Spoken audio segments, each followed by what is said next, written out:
ಯಾಕೆ ಸರ್ಕಾರ ತನಿಖೆಗೆ ಅವಕಾಶ ಕೊಡ್ತು? ಗೊತ್ತದಕ್ಕೆ ತನಿಖೆ ಅಗತ್ಯ ಇದೆ ಅಂತ ಗೊತ್ತು, ಹಾಗಾಗೇನೆ ಅದು ಆಯೋಗ ರಚನೆ ಮಾಡ್ತು.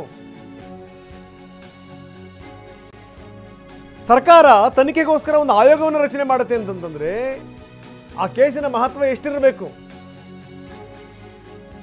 ಹಿಂಗಾಗಿನೇ ರಾಜ್ಯಪಾಲರು ಏನು ಕೊಟ್ಟಿದಾರಲ್ಲ ಪ್ರಾಸಿಕ್ಯೂಷನ್ಗೆ ಅದರ ಅನುಮತಿನ, ಅದನ್ನು ಯಾವುದೇ ಕಾರಣಕ್ಕೂ ತಡೆ ಹಿಡಿಬಾರದು. ಸತ್ಯ ಅನಾವರಣ ಆಗಬೇಕು. ತಪ್ಪೇ ಇರಲಿಲ್ಲ ಅಂತಂದಿದ್ರೆ ಸರ್ಕಾರ ಯಾಕೆ ತನಿಖೆಗೆ ಅದು ಅಸ್ತು ಅಂತ ಇತ್ತು? ಇದಕ್ಕೆ ಸಂಬಂಧಪಟ್ಟಂಗೆ ಯಾಕೆ ಆಯೋಗ ರಚನೆ ಮಾಡ್ತಾ ಇತ್ತು? ಸರ್ಕಾರಕ್ಕೆ ಇದು ಮನವರಿಕೆ ಆಗಿದೆ ಈ ಕೇಸ್ ಎಷ್ಟರ ಮಟ್ಟಿಗೆ ಸೀರಿಯಸ್ ಅಂತ ಗೊತ್ತಾಗಿದೆ ಸರ್ಕಾರಕ್ಕೆ. ಸರ್ಕಾರವೇ ಇದಕ್ಕೆ ಅಸ್ತು ಅಂತಂದಾದಮೇಲೆ ನೀವು ಆ ಪ್ರಾಸಿಕ್ಯೂಷನ್ಗೆ ಕೊಟ್ಟಿರುವಂಥ ಅನುಮತಿನ ತಡೆ ಹಿಡಿಬಾರ್ದು ಯಾವುದೇ ಕಾರಣಕ್ಕೂ. 17A ವ್ಯಾಪ್ತಿ ಅಡಿನಲ್ಲಿ ಏನು ಬರುತ್ತಲ್ಲ ಅವ್ರು ಕೊಟ್ಟಿರುವಂಥದ್ದು ಸರಿ. ಹೀಗಾಗಿ ಇದರ ತನಿಖೆ ಆಗಬೇಕು, ತನಿಖೆ ಪೂರ್ಣಗೊಳ್ಳಬೇಕು, ಸತ್ಯಾಸತ್ಯತೆಗಳೇನಿದೆಯಲ್ಲ ಅದರ ವಿವರಗಳು ಬರಬೇಕು. ನಿಂಗನ ಹೆಸರಲ್ಲಿದ್ದಂಥ ಜಮೀನು, ಅವರ 3 ಜನ ಮಕ್ಕಳಿಗೆ ಸೇರಿದಂಥ ಜಮೀನು, 3 ಜನ ಮಕ್ಕಳಲ್ಲಿ 2 ಮಕ್ಕಳು ಅದರ ಪೂರ್ತಿ ಸಂಪೂರ್ಣವಾದಂಥ ಹಕ್ಕನ್ನು ಇನ್ನೊಬ್ಬನಿಗೆ ರವಾನಿಸಿದ್ದು ಮೈಲಾರಯ್ಯನಿಗೆ. ಅಲ್ಲಿಂದ ಶುರುವಾಗಿದ್ದು ಎಷ್ಟು ಬಂತು, ಏನು, ಎತ್ತ, ನೀವು ಅಧಿನಿಯಮದ ಪ್ರಕಾರ ಎಷ್ಟು ಬರಬೇಕು, ಎಷ್ಟು ಸೈಟ್ಗಳು ಬರಬೇಕು, ಕೇವಲ 2 ಸೈಟ್ಗಳು ಮಾತ್ರ ಬರಬೇಕು, ಕೊಟ್ಟಿರುವಂಥದ್ದು ಎಷ್ಟು, ಏನಾಯಿತು, ಅದೆಲ್ಲ ಸಂಗತಿಗಳು ಕೂಡ ಅನಾವರಣಗೊಳ್ಳಬೇಕು. ಅದೆಲ್ಲವೂ ಸಂಗತಿಗಳು ಕೂಡ ಜಗತ್ತಿಗೆ ಗೊತ್ತಾಗಬೇಕು. ಹೀಗಾಗಿ ಏನು ಅಂದರೆ ಈ ಹಂತದಲ್ಲಿ ಯಾವುದೇ ಕಾರಣಕ್ಕೂ ಈ ತನಿಖೆಯನ್ನು ತಡೆ ಹಿಡಿಯುವಂಥ ಪ್ರಯತ್ನವನ್ನು ಮಾಡಬಾರದು.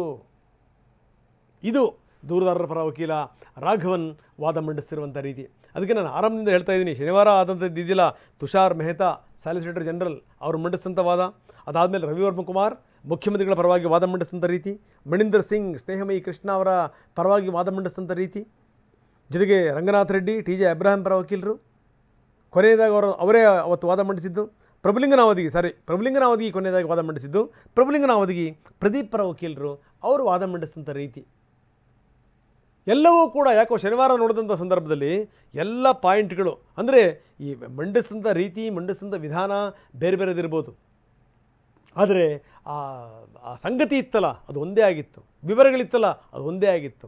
ಒಂದು 10 ಕೇಸ್ಗಳ ಉದಾಹರಣೆಯನ್ನು ಕೊಟ್ಟಿದ್ದಾರೆ, 10 ಕೇಸ್ಗಳನ್ನು ಉಲ್ಲೇಖ ಮಾಡಿದ್ದಾರೆ. ಇದರಲ್ಲಿ ಡಿನೋಟಿಫಿಕೇಶನ್ ಕೇಳಿ ಅರ್ಜಿ ಸಲ್ಲಿಸಿದ್ಯಾರು? ದೇವರಾಜು. ಹೆಂಗೆ ಸಲ್ಲಿಸ್ತಾನೆ ದೇವರಾಜು ಜಮೀನಿನ ಮಾಲೀಕನೇ ಅಲ್ಲ. ಅಂತಿಮ ಭೂಸ್ವಾಧೀನ ಅಧಿಸೂಚನೆ ಆಗುತ್ತೆ. 33/98 ಜಮೀನಿಗೆ ಪರಿಹಾರ ಕೂಡ ನಿಗದಿ ಆಗಿಬಿಡುತ್ತೆ. 18/5/98 3.16 ಎಕರೆ ಜಮೀನು ಡಿನೋಟಿಫೈ ಆಗುತ್ತೆ. ದೇವರಾಜು ಈ ಜಮೀನನ್ನ ಮಲ್ಲಿಕಾರ್ಜುನಿಗೆ ಕೊಡ್ತಾರೆ. ನಂತರ ಭೂ ಪರಿವರ್ತನೆಗೂ ಮೊದಲು ನಿವೇಶನ ಸ್ಥಳ ತನಿಖೆ ಅದು ಕೂಡ ಆಗೋಗ್ಬಿಡುತ್ತೆ. ಇದೆಲ್ಲವೂ ಕೂಡ ಹೇಗಾಗ್ತವೆ ಅದರ ಒಂದೊಂದೇ ಸಂಗತಿಗಳನ್ನು ಹೇಳ್ತಾ ಹೋಗ್ತಾರೆ. ನೋಡಿ ಹೆಂಗಿದೆ ಅಂತ. ಡಿನೋಟಿಫಿಕೇಶನ್ ಸಲ್ಲಿಸಿದಂಥವ್ರು ಯಾರು? ದೇವರಾಜು ಆಗ ಜಮೀನಿನ ಮಾಲೀಕನೇ ಅಲ್ಲ. 20/8/97 ಅಂತಿಮ ಭೂಸ್ವಾಧೀನ ಅಧಿಸೂಚನೆ ಆಗುತ್ತೆ. ಅದಾದಮೇಲೆ 33/98 ಜಮೀನಿನ ಪರಿಹಾರ ಕೂಡ ನಿಗದಿ ಆಗುತ್ತೆ. 18/5/1998 3 ಎಕರೆ 16 ಗುಂಟೆ ಜಮೀನು ಡಿನೋಟಿಫೈ ಆಗುತ್ತೆ. 25/8/2004 ದೇವರಾಜು ಈ ಜಮೀನನ್ನು BM ಮಲ್ಲಿಕಾರ್ಜುನಿಗೆ ಮಾರಾಟ ಮಾಡ್ತಾನೆ. ಭೂ ಪರಿವರ್ತನೆಗೂ ಮುನ್ನ ನಿವೇಶನ ಸ್ಥಳದ ತನಿಖೆಯನ್ನು ಕೂಡ ಮಾಡಲಾಗುತ್ತೆ.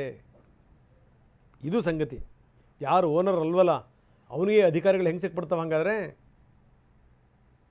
ಹೆಂಗೆ ಸಿಕ್ಬಿಡುತ್ತೆ ಹಾಗಾದರೆ ಇದೆಲ್ಲದೂ ಕೂಡ? KG ರಾಘವನ್ ಇವೆಲ್ಲ ಸಂಗತಿಗಳನ್ನು ಘನತವೆತ್ತ ನ್ಯಾಯಾಲಯದ ಮುಂದೆ, ನ್ಯಾಯಾಧೀಶರ ಮುಂದೆ ಇದನ್ನು ಇಡುವಂಥ ಪ್ರಯತ್ನವನ್ನು ಮಾಡ್ತಾ ಇದ್ದಾರೆ. ಭೂ ಪರಿವರ್ತನೆ ವೇಳೆಗಾಗಲೇ ಭೂ ಸ್ವಾಧೀನಗೊಂಡು ನಿವೇಶನ ಹಂಚಾಗಿತ್ತು. ಎಲ್ಲಾದರೂ ಕೇಳಿದ್ದೀವ ನಾವು? ಕೇಳಿರ ಸಾಧ್ಯನಾ? ನಿವೇಶನ ಹಂಚಿಕೆ ಮಾಡಾದ ಮೇಲೆ ಭೂ ಪರಿವರ್ತನೆ ಅನ್ನೋದನ್ನು ನಾವೆಲ್ಲರೂ ಕೇಳೋಕ್ಕೆ ಸಾಧ್ಯನಾ?